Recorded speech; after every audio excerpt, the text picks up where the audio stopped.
Hello everyone. आज के इस लेक्चर में हम बात करने वाले हैं डबल पेंडुलम की। तो पिछले वीडियो में हम देखा था कि सिंगल पेंडुलम की जो लाग्रांजियन इक्वेशन है वो कैसे निकालते हैं, और इस वीडियो में हम देखेंगे कि लाग्रांजियन इक्वेशन से जो डबल पेंडुलम की मोशन की इक्वेशन है उसको कैसे निकालते हैं। तो उससे पहले हम समझ लें कि डबल पेंडुलम होता क्या है। तो डबल पेंडुलम में जैसे सिंपल पेंडुलम में था कि एक पेंडुलम किसी आधार से लटका हुआ है जिसके अंदर एक डोरी है, उस पर कोई वजन लटका हुआ है। तो जैसे कि घड़ियां होती है जिसके अंदर पेंडुलम होता है, वो पुराने जमाने वाली।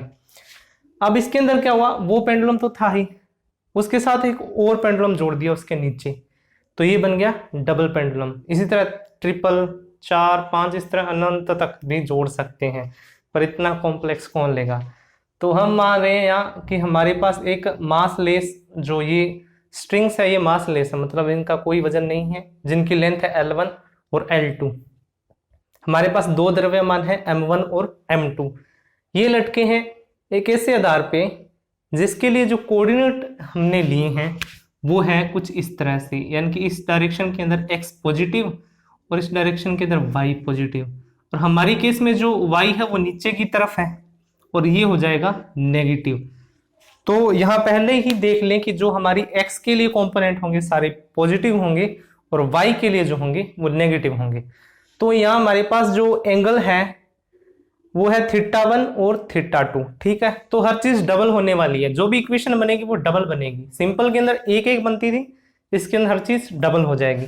तो जो फाइनल आउटपुट होने वाला है वो भी क्या होगा, डबल होगा। ठीक है, तो हमारे पास यहाँ क्या है कि ये जो M1 जो पेंडुलम है इसके लिए क्या है कि जो दूरी है x1 की x डायरेक्शन के अंदर तो वह है x1, और इस आधार पे जो है वो y1। इसी प्रकार M2 के लिए x2 और y2। x2 जो है ये पूरी की पूरी लेंथ है, ठीक है, और इसी तरह y2 ये पूरी की पूरी लेंथ है, यानी कि y1 भी y2 के अंदर शामिल है। ठीक है, और ये जो एंगल है θ2 ये इस आधार से लिया गया, इस बेस से। ठीक है, तो θ1 θ2 ये हमारा हो गया एक डायग्राम। अब इसके आधार पे हम वैल्यूज निकालेंगे जो हमें चाहिए। तो सबसे पहले हमें चाहिए x y दोनों, चाहे x1 हो चाहे x2 हो चाहे y1 या y2, इनके वैल्यूज। उसके बाद हम उनसे वेलोसिटी कंपोनेंट निकालेंगे, क्योंकि हमें क्या चाहिए, लाग्रांजियन। लाग्रांजियन के लिए हमें चाहिए एक तो काइनेटिक एनर्जी, एक पोटेंशियल एनर्जी, और दोनों के लिए हमें चाहिए क्या, y की वैल्यू और वेलोसिटी कंपोनेंट। ठीक है, तो हमें सबसे पहले x1 निकालना है।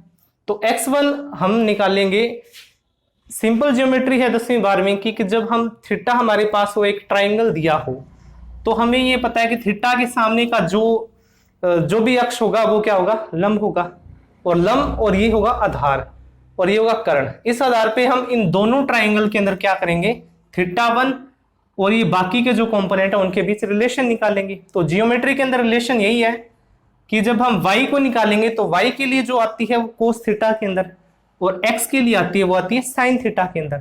तो इसी आधार पे हमने देखा कि x1 का मान आया, क्योंकि कर्ण L1 है तो L1 साइन θ1। y1 का मान आया माइनस, क्योंकि हमने नेगेटिव डायरेक्शन के अंदर y लिया है, तो इसके लिए जो y1 का मान आएगा वो नेगेटिव होगा, L1 कोस θ1। इसी प्रकार x2 का मान, अब x2 के मान के अंदर क्या होगा, x1 का मान शामिल प्लस इस पेंडुलम के लिए, तो x1 का मान तो हमारे पास L1 साइन θ1 था, और इस θ2 के लिए सेम ही प्रोसीजर यहां पे लगाया, और हमें ये जो दूसरा मान मिला इस दूरी के लिए, ये जो भी दूरी थी इसके लिए जो भी मान मिला वो हमें मिला था L2 साइन θ2। ठीक है, और इन दोनों को हमने जोड़ दिया तो x2 के लिए मान पूरा मिल गया। इसी प्रकार y2 के लिए, क्योंकि दोनों y2 नेगेटिव है तो ये भी नेगेटिव ये भी नेगेटिव, दोनों जोड़े दोनों नेगेटिव। ठीक है, तो दोनों नेगेटिव डायरेक्शन के अंदर है, तो ये जो वैल्यू मिलेगी वो नेगेटिव के अंदर होगी। तो नेगेटिव इनकी सिर्फ डायरेक्शन को बता रहे हैं, इनकी वैल्यू नेगेटिव नहीं है। ठीक है, तो इस केस के अंदर हम इसको अगर बाहर लेके अंदर की वैल्यू प्लस कर देंगे तो कर सकते हैं। ठीक, तो ये हो गया इसकी x, ये y1 की, और y1 के साथ ये दूरी जोड़ दी और ये टोटल हो गया y2। तो हमें हमारे कंपोनेंट मिले जिससे हम आगे निकालेंगे। तो x1 अब हमें चाहिए क्या, काइनेटिक एनर्जी, उसके लिए चाहिए हमें वेलोसिटी कंपोनेंट दोनों v1 का और v2 का, तो उसके लिए हमें चाहिए x1 और y1 के, x2 और y2 के वेलोसिटी कंपोनेंट। जैसे हमने सिंपल वाले में पढ़ा था कि जो v होगा, कोई भी वेलोसिटी कंपोनेंट है कोऑर्डिनेट के अंदर, वो x और y दोनों का क्या होगा, अगर v स्क्वायर निकालेंगे तो दोनों का क्या होगा, स्क्वायर। तो हमें vx निकालना है, तो vx हमारे पास क्या है, ये असल में vx ही है, जो कि है dxy dt, यानी कि x1 का डॉट। इसी प्रकार ये y1 का डॉट हो गया dy dt, और ये 2 के लिए हो गया x2 dx2y dt, और ये dy2y dt, यानी कि ये सारे के सारे वेलोसिटी कंपोनेंट है इन्हीं के। सिंपल डेरिवेटिव किया टाइम के विद रिस्पेक्ट, तो x1 का किया तो टाइम डेरिवेटिव निकालो, L1 साइन का हो गया कोस, और थीटा 1 का हो गया थीटा डॉट, क्योंकि t के विद रिस्पेक्ट हुआ। तो इसी तरह इन सभी का निकाला और हमें ये वैल्यू मिल गई। मैं इतना तो मान के चला हूं कि आपको जो डेरिवेटिव पार्शियल और नॉन पार्शियल जो डेरिवेटिव वो अच्छी तरह से आते हैं, तो ये चीजें तो आपके लिए आसान होगी। ठीक है, तो ये जो वैल्यू है हमें चाहिए और इनका इस्तेमाल करेंगे हम इनको निकालने के लिए। तो ये हमें पता है, आप इनको नोट कर लेना। ठीक है, तो अब हम क्या करेंगे, अब हम इनका इस्तेमाल करेंगे वेलोसिटी कंपोनेंट को निकालने के लिए, क्योंकि हमें क्या चाहिए, काइनेटिक एनर्जी, और उसके लिए हमें क्या चाहिए, 1/2 m1 v1 square plus 1/2 m2 v2 square. तो इस केस में v1 का स्क्वायर और v2 का स्क्वायर ये निकलेगा इनके सहयोग से। तो हमने क्या किया, ये फॉर्मूला लिखा है, v1 का स्क्वायर जो है वो x1 डॉट का स्क्वायर प्लस y1 डॉट का स्क्वायर, यानी कि क्या है, जो x1 का वेलोसिटी कंपोनेंट और y1 का वेलोसिटी कंपोनेंट है उनका स्क्वायर किया, क्योंकि ये फॉर्मूला है। अब हमने करना क्या है, कुछ नहीं, इनकी जो वैल्यू है इनका स्क्वायर करना है और जोड़ना है। वैल्यू रखी तो इसका स्क्वायर किया, L1 theta 1 dot cos theta, इनका वर्ग किया तो ये आ गया। इसी प्रकार y वाले का, y डॉट वाले का किया और हमें ये चीज मिल गई। अब यहां क्या किया हमने, ये देखो L1 का स्क्वायर थीटा 1 डॉट का स्क्वायर, ये क्या है, कॉमन आ रहा है दोनों में, तो ये जो कॉमन आ रहा है इसको बाहर निकाला, अंदर क्या बचा, cos theta 1 square plus sine theta 1 square, यानी कि cos square theta plus sine square theta, तो वैल्यू हो जाएगी 1। तो ये बचेगा सिर्फ इतना। ठीक है, ये v1 स्क्वायर का मान है और इसको मान लिया हमने 1। ठीक है, इक्वेशन 1 होगी, यूज करेंगे बाद में इसका। सेकंड, हमने यही प्रोसीजर, जो सेम प्रोसीजर जो है v2 स्क्वायर के लिए निकाला, तो x1 square, x2 dot square और y2 डॉट स्क्वायर जो है वैल्यू हमारे पास क्या है, ये वेलोसिटी कंपोनेंट x2 के लिए, यानी कि पेंडुलम 2 के लिए। ठीक है, और ये भी y2 उसका y कंपोनेंट, इन दोनों का भी क्या किया हमने, स्क्वायर किया। पर इस केस में स्क्वायर क्या होगा, अब ये देखो, ये दो पार्ट है इसकी, इसको मान लिया a, इसको मान लिया b, यानी कि इस पूरी टर्म को हमने मान लिया a और ये b, तो ये क्या बन गया, इसका स्क्वायर करेंगे तो a प्लस बी का whole square, a plus b का होल स्क्वायर, a का स्क्वायर b का स्क्वायर 2ab, ये तो आप अच्छी तरह जानते हो। ठीक है, तो हमने क्या किया, सिर्फ फॉर्मूले के अंदर रखा, वैल्यू मिल गई, और हमें दोनों के लिए ऐसा किया तो y2 के लिए भी सेम ही फॉर्मूला यूज किया और हमें मिल गई ये इक्वेशन। ठीक है, और अब हम देख रहे हैं इनमें जो भी प्रोसीजर इसमें किया वही कॉमन चीजें निकालने के लिए, तो ये दोनों और ये दोनों, ठीक है, इनका संबंध है। इन दोनों में L1 square theta 1 dot square common आ रहा है, और बाकी का जो बचेगा उसमें 1 बन जाएगा, cos square theta plus sine square theta बराबर 1। सेम प्रोसीजर इसके लिए हुआ, और इसके अंदर भी क्या हुआ, ये चीज कॉमन है, ये चीज यहां तक कॉमन, बाकी जो बचा cos theta 1 cos theta 2 plus sine theta 1 sine theta 2, तो ये क्या हो गया, ये क्या हो गया, कोस ए कोस बी प्लस साइन ए साइन बी, यानी कि ये फॉर्मूला बना कोस ए माइनस बी का। तो ये सिंपल जो त्रिकोणमिति के फॉर्मूले लगे हैं इसके अंदर, उसी का इस्तेमाल करके यहां तक पहुंचे। ठीक है, तो यहां तक हमें मिल गया, वेलोसिटी के दोनों कंपोनेंट मिल गए, x1 y1 के और x2 y2 के। इनका इस्तेमाल करके हमने जो हमारी काइनेटिक एनर्जी के लिए दो कंपोनेंट थे वो भी निकाल दिए। अब हम देखते हैं इससे काइनेटिक और पोटेंशियल एनर्जी। तो हमारी जो काइनेटिक एनर्जी है उसका फॉर्मूला, क्योंकि हमने जो सिंपल पेंडुलम के लिए निकाला था उसमें क्या था, एक ही टर्म थी। इसमें क्या हो जाएगी, दो टर्म, क्योंकि m1 के लिए और m2 के लिए।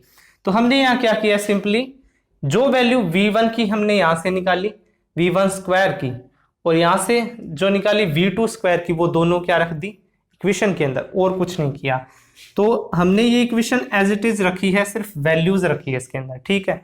अब क्या हुआ, ये टर्म और ये टर्म, ये दोनों टर्म क्या है, इनको हम थोड़ा सा और सिंप्लीफाई करें तो 1/2 m2 L1 square θ1 dot square, ये मल्टीप्लाई हो गया, और ये बारी बारी से सबके साथ मल्टीप्लाई होगा। तो जो ये पहली टर्म है इसके साथ मैच करिए, क्योंकि इनका जो सिर्फ m1 और m2 को छोड़ के बाकी चीजें कॉमन है, तो हमने इसको अंदर का, बाकियों को बाहर निकालिए। तो ये यहाँ सिंप्लीफाई हो गया, बाकी का सिंपल मल्टीप्लाई किया अंदर, तो ये टर्म आ गई, ये 2 से 2 कैंसिल हो गया और यहाँ इतना आ गया। तो ये जो इक्वेशन 3 मिली, ये हमारे पास काइनेटिक एनर्जी की। तो इसी तरह हम पोटेंशियल एनर्जी निकालें। इसकी पोटेंशियल एनर्जी निकालने के लिए हमें क्या चाहिए, क्योंकि फॉर्मूला क्या है mgh, h की जगह पे हमने क्या लिया है y, और y किस डायरेक्शन के अंदर है, डाउनवर्ड, क्योंकि ओरिजिन हमारा यहाँ है।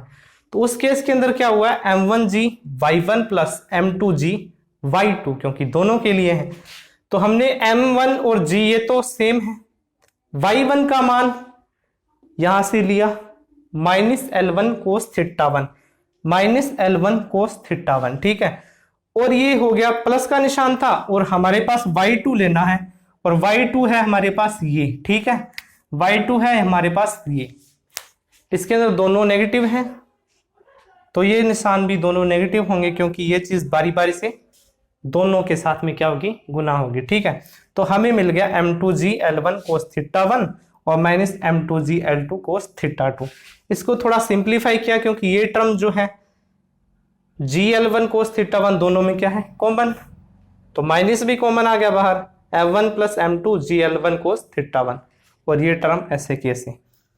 तो ये जो पहला सिनारियो था, इसके अंदर हमने क्या देखा कि इसके जो बेसिक कंपोनेंट क्या है, इसके वेलोसिटी कंपोनेंट, और उनसे हमने निकाला काइनेटिक और पोटेंशियल एनर्जी। तो अब हम देखते हैं कि इसका लाग्रांजियन क्या है और उससे इक्वेशन कैसे निकलती है। तो अब हम देखने वाले हैं कि हमारी लाग्रांज जो इक्वेशन है वो कैसे बनेगी।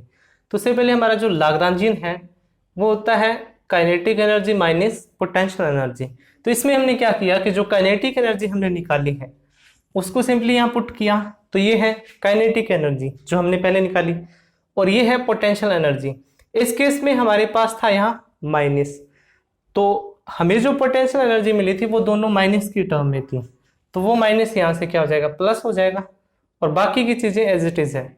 तो हमें ये जो मिल गया लाग्रांजियन, ये है हमारी इक्वेशन 5, ठीक है। तो लाग्रांजियन में हमने क्या किया, सिर्फ जो इक्वेशन निकाली है काइनेटिक और पोटेंशियल वाली, उनको हमने यहाँ पे सिंपली पुट कर दिया। तो अब हमने जो पहले बात की थी कि जो इसकी इक्वेशन है वो निकलेगी 2। तो पहली इक्वेशन होगी θ1 के लिए और दूसरी इक्वेशन होगी θ2 के लिए, क्योंकि हमें पता है कि जो इक्वेशन है, इक्वेशन जो लाग्रांजी या यूलर लाग्रांजियन इक्वेशन जो है वो जो जनरलाइज कोऑर्डिनेट पे निकलती है। तो इस केस के अंदर हमारा जनरलाइज कोऑर्डिनेट क्या है, थीटा। तो थीटा हमारे पास 2 हैं, θ1 या और θ2, तो दोनों में से किसी एक को तो छोड़ नहीं सकते, तो दोनों को लेना पड़ेगा। तो इसलिए हम पहले क्या करेंगे, θ1 के विद रिस्पेक्ट करेंगे और उसके बाद θ2 के। प्रोसीजर दोनों का सेम है, तो पहले हम इसको समझ लें, ठीक है। तो हमने क्या किया, हमने ये इक्वेशन लिखी है, ये है यूलर लाग्रांज इक्वेशन या फिर सिंपली कहते हैं लाग्रांज इक्वेशन, ठीक है। तो इसके अंदर हमने θ1 के विद रिस्पेक्ट किया dy dt डेल एल बटे del L del θ1 dot minus del L बटे डेल θ1, ठीक है, और ये 0 के बराबर। तो इसके लिए हमने क्या निकाला, पहले एक टर्म निकालते हैं। तो हमारे पास डेल एल बटे डेल θ1 डॉट है, तो ये सिंपली आएगा कहां से, लाग्रांजियन से। तो लाग्रांजियन के अंदर हमने वो टर्म जो है जो θ1 जिसमें शामिल नहीं है, θ1 डॉट, वो सिंपली कट कर देनी है, क्योंकि हम पार्शियली कर रहे हैं तो बाकी चीजें इसके लिए क्या है, कांस्टेंट। तो θ1 वाली एक तो ये टर्म है और एक है हमारे पास ये टर्म, बाकी की बाकी सारी जो है वो θ1 इसमें है नहीं डॉट, तो ये कैंसल आउट हो जाएगी, ये 2 टर्म बचेगी। तो इस टर्म के अंदर क्या हो गया, हमारा डिफ्रेंशिएट किया इसको पार्शियली, तो हमने क्या किया, ये 2 आगे लिया और ये कैंसल आउट, हम बची इतनी चीज, ठीक है, m1 plus m2 L1 square theta 1 dot. इस केस में हमने थीटा 1 डॉट का थीटा 1 डॉट के विद रिस्पेक्ट किया तो 1 आया, बाकी की टर्म कांस्टेंट, ठीक। तो ये हमें एक चीज मिली। अब हम इसका टाइम डेरिवेटिव निकालने वाले हैं।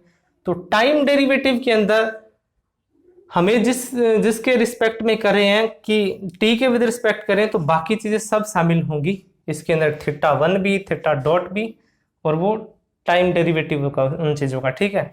तो हम पहले निकाले हैं इस टर्म के लिए। तो इस टर्म के लिए m1 plus m2 constant, L1 square constant, और थीटा 1 डॉट का होगा।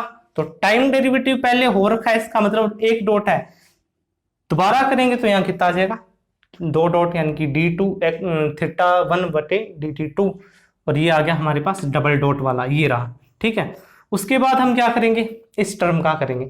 अब यहां समझने वाली बात है कि ये टर्म जो है इसके अंदर 2 हमारे पास वैल्यूज हैं, एक तो थीटा 2 डॉट और दूसरा है कोस थीटा 1 माइनस थीटा 2। तो इसके लिए हम जो डिफरेंशिएशन का फॉर्मूला है ना, वो a गुणा b वाला, वो यूज करने वाले हैं कि एक को छोड़ा दूसरे का किया, फिर माइनस करके दूसरे को छोड़ा पहले का किया, तो हमें मिल गई ये इक्वेशन। पहले वाले में क्या किया, थीटा 2 का किया, तो इसका डबल डॉट, बाकी चीजें एज इट इज, ठीक है। फिर ये माइनस साइन हमें लगता है, ठीक है।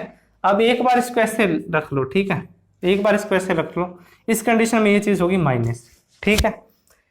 अब हम जब इसका करें ना कोस थीटा 1 माइनस थीटा 2 का, तो इसके अंदर ये थीटा 1 और थीटा 2 इसका भी सेपरेट होगा, ये तो आप जानते हो, क्योंकि हम टाइम के विद रिस्पेक्ट करें तो कोई भी चीज इसके लिए कांस्टेंट नहीं है। तो पहले हम करने वाले हैं कोस थीटा का, तो ये हो गया साइन थीटा, वैल्यू जो आई इसकी साइन, इसकी क्या हो जाएगी, कोस से साइन में जाएंगे तो नेगेटिव आने वाली है। उसके बाद ये जो चीज है थीटा 1 का करेंगे, थीटा 1 का करेंगे तो थीटा 1 डॉट साथ में आ जाएगा, यानी कि थीटा 1 का टाइम डेरिवेटिव थीटा 1 डॉट, बाकी चीजें एज इट इज, ठीक है।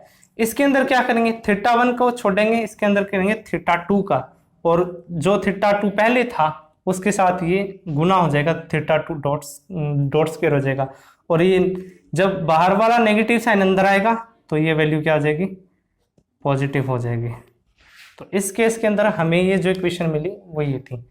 तो हमने क्या किया, पार्शियल डेरिवेटिव निकाला थीटा 1 डॉट के विद रिस्पेक्ट, उसके बाद इसका टाइम डेरिवेटिव, और अब हमारे पास एक टर्म बची है थीटा 1 के विद रिस्पेक्ट पार्शियल डेरिवेटिव जो हमने निकाला। तो उसके अंदर क्या होगा कि हमें सिंपली थीटा 1 वाली को चूज करना है, बाकी काट दो, ये गई, ये गई, थीटा 1 डॉट इसमें है, इसमें है, और ये भी कैंसिल, तो ये 2 टर्म बची। तो पहले वाली के अंदर देखें तो सिंपली यही है, कोस का माइनस साइन हो गया, कोस का माइनस साइन हो गया, और थीटा 1 के विद रिस्पेक्ट किया तो 1 आया, थीटा 2 का 0 हो जाएगा, तो ये एज इट इज रहेगी। और यहाँ माइनस का साइन, क्योंकि हम इसके विद रिस्पेक्ट कर रहे हैं, क्योंकि कोस का माइनस साइन हो गया तो ये minus m1 plus m2 g L1, और थीटा 1 का दोबारा किया तो 1 आया। तो ये चीज हमें मिल गई 2 इक्वेशन, और इन इक्वेशन को हम वापस इस इक्वेशन के अंदर रखेंगे, इसके जो पार्ट हैं, तो हमें कुछ मिलेगी ये इक्वेशन, ठीक है। इसमें क्या था कि इसमें हमने क्या किया, अब ये एक चीज थोड़ा समझो कि ये इक्वेशन इतनी छोटी कैसे बन गई। इसमें एक स्टेप थोड़ा कम किया है क्योंकि वो काफी लंबा था। तो उसमें क्या था, सिंपली ये जो 2 टर्म है ना दोनों की, इस इक्वेशन की और इसकी, ये दोनों टर्म सेम है, ठीक है, फर्क सिर्फ साइन का है, यहाँ माइनस है और एक इस इक्वेशन में यहाँ माइनस है, तो ये तो पहले लिखी जाएगी, ये लिखी जाएगी बाद में। तो ये माइनस इस माइनस के साथ होके क्या हो जाएगा प्लस, और ये प्लस की ये माइनस की उसमें अंदर क्या आ जाएगी, कैंसिल आउट होने वाली है। तो बचने वाली ये 3 टर्म वो हमने यहाँ सिंपल लिख दी, ठीक है। 4 टर्म है, ये 1 2 3 और ये 4, चारों टर्म लिखी, और ये क्या है हमारी इक्वेशन है, ये हमारी पहली इक्वेशन है। तो इसमें क्या था कि जो भी सिचुएशन हमें मिली उसको उस हिसाब से कंपोनेंट को रखते गए और हमें इक्वेशन मिली। ये सिंपल पेंडुलम के अंदर भी थी, ठीक है, उसमें चीजें एक ही है, यहाँ चीजें डबल हैं तो उसके लिए डबल डबल हो रहा है। तो इसमें क्या है कि ये जो थीटा डबल डॉट वाले हैं इनको एक साइड में रख के दूसरे को जीरो बराबर के उस साइड में जाके भी इसको थोड़ा सिंप्लीफाई किया जा सकता है, पर बेसिकली इक्वेशन तो यही है। तो ये थी हमारी Lagrange first equation double pendulum के लिए। अब हम देखते हैं इसकी जो दूसरी इक्वेशन है वो कैसी होगी। तो अब हम आते हैं हमारी दूसरी इक्वेशन पे। तो इसमें क्या है, प्रोसीजर सेम ही है जैसे कि पहली इक्वेशन के अंदर था, पर हमारे पास यहाँ कंपोनेंट जो है यानी कि सेकंड जो हमारे पास जनरलाइज्ड कोऑर्डिनेट है वो है θ2। तो यहाँ हमने θ1 को θ2 से रिप्लेस किया और बाकी चीजें सेम ही थी, पर इसके हिसाब से चीजें थोड़ी बहुत चेंज हो जाएंगी। तो पहले डेल एल बटे डेल θ2 डॉट का निकाल लेंगे। तो हमारे पास θ2 डॉट है, तो बाकी चीजें इसके लिए क्या हो जाएगी, कांस्टेंट होंगी। तो जिसके अंदर सिर्फ ये टर्म है उसको देखो, एक तो इसके अंदर है और एक है हमारे पास इसके अंदर, और बाकी चीजें क्या होगी इसके लिए जीरो। सेम ही प्रोसीजर था, ये इसका किया पार्शियल डेरिवेटिव और हमें ये मिला, यानी कि 2 इधर आया, 2 आगे आ जाएगा तो ये कैंसिल आउट हो जाएगा, ये बचेगा और यहां रह जाएगा θ2 डॉट के विद रिस्पेक्ट किया वो 1 आ गया और बाकी चीज एज इट इज। ठीक है, सेम ही इसका पार्शियली विद रिस्पेक्ट किया टाइम के डेरिवेटिव निकाला, इसका टाइम डेरिवेटिव वो भी सेम ही प्रोसीजर है जैसा वहां किया, तो दोबारा समझाने की जरूरत नहीं है। सिर्फ यहाँ क्या है, θ2 डॉट है, जो टर्म यही है इसी का डिफ्रेंशिएशन करना है। तो ये डबल डॉट की, इसका फिर आगे 2 बार होगा और इसका फिर आगे इसका 2 बार, फिर आगे इसका 1 बार और, तो ये 3 टर्म आ जाएगी। ठीक है, और ये हमारा θ2 के विद रिस्पेक्ट सिंपली θ2 वाली टर्म चुनो, ये जाएगी, ये कैंसिल हो जाएगी, ये रहेगी और ये 2 ही टर्म रहने वाली हैं, बाकी सब कट जाएगी। तो ये 2 टर्म है, इसके अंदर θ2 के विद रिस्पेक्ट किया तो θ1 वाली उड़ जाएगी, बाकी इसके लिए क्या हो जाएगी, कांस्टेंट। ठीक है, तो कोस का साइन हो जाएगा, कोस का हो जाएगा साइन और यहां हो जाएगा, अब कोस का हो जाएगा साइन, ये तो आपको पता लग गया, माइनस का साइन होने वाला है कोस का। ठीक है, और यहां क्योंकि माइनस का θ2 है, इसका माइनस भी इस माइनस के साथ इंटरेक्ट करेगा और वैल्यू बन जाएगी प्लस की। और इस केस के अंदर क्या है, कोस का माइनस साइन होगा। ठीक है, बाकी चीज एज इट इज रहेगी। ठीक है, तो हमें वैल्यू मिल गई, इसको सिंपली इस इक्वेशन के अंदर रखना है और हमारी जो सेकंड इक्वेशन है वो आ जाएगी। तो ये भी थोड़ी सिंप्लीफाई करके रखी है क्योंकि यहां भी एक चीज कटने वाली है, वो है ये दोनों वाली। ठीक है, तो इन दोनों के अंदर सिर्फ साइन का है, तो ये प्लस का है, इसकी वजह से माइनस हो जाएगा और ये प्लस है ही, तो ये दोनों टर्म क्या हो जाएगी, कैंसिल आउट, और बाकी बची जो हमने लिख दी। इसको भी रीअरेंज किया जा सकता है, थीटा जो डबल डॉट वाली एक साइड में, बाकी की एक साइड में रखी। तो ये जो दोनों इक्वेशन हमने निकाली, जो पहली और ये दूसरी, ये दोनों मिला के ही डबल पेंडुलम की पूरी इक्वेशन बनती है। ठीक है, यानी कि ये इसे डबल पेंडुलम के लिए हमें जो इक्वेशन मिलेगी वो 2 मिलेगी। तो इन्हीं की जो यूज करके आपने सिमुलेशन देखे होंगे, यूट्यूब पे बहुत से सिमुलेशन मिल जाएंगे जिसके अंदर डबल पेंडुलम को दिखाया गया है। तो इसके अंदर आप ये तो भलीभांति जानते हैं कि जो ये पेंडुलम है ऊपर वाला, इसके सिर्फ चांस जो है इसके मूव करने के वो इस डायरेक्शन के अंदर है, यानी कि इसकी जो डिग्री ऑफ फ्रीडम है सिर्फ ये है, इसकी अलग है, ये सिर्फ इस डायरेक्शन में नहीं घूमता, ये कई और डायरेक्शन में भी घूम सकता है। इसके लिए आप सिमुलेशंस देखना। ठीक है, उसके अंदर आपको पता चल जाएगा कि इसकी मूवमेंट कैसे होती है। तो ये था हमारा थोड़ा सा कॉम्प्लेक्स, सिंपल से थोड़ा कॉम्प्लेक्स था और लंबा भी था। इसी तरीके को यूज करके हम ट्रिपल पेंडुलम को भी निकाल सकते हैं, उसके बाद 4 पेंडुलम, 5 पेंडुलम। तो वो प्रोसेस बहुत लंबा है, वो काम कंप्यूटर को करने देते हैं। तो हमारा काम जो था इसको समझना, इस प्रोसीजर को समझना कि कैसे हम 1, 2, 3 इस प्रकार आगे से आगे निकाल सकते हैं और हमें मिल गई इक्वेशन। तो ये एक लौता तरीका नहीं है लाग्रांजियन इक्वेशन से, न्यूटन की जो इक्वेशन है, न्यूटन के मेथड से भी इसको निकाला जा सकता है। ठीक है, और बाकी और भी अगर कोई मैकेनिक्स हो उससे भी निकाला जा सकता है।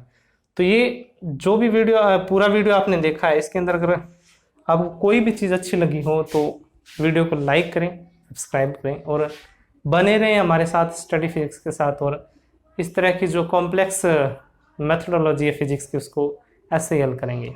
धन्यवाद।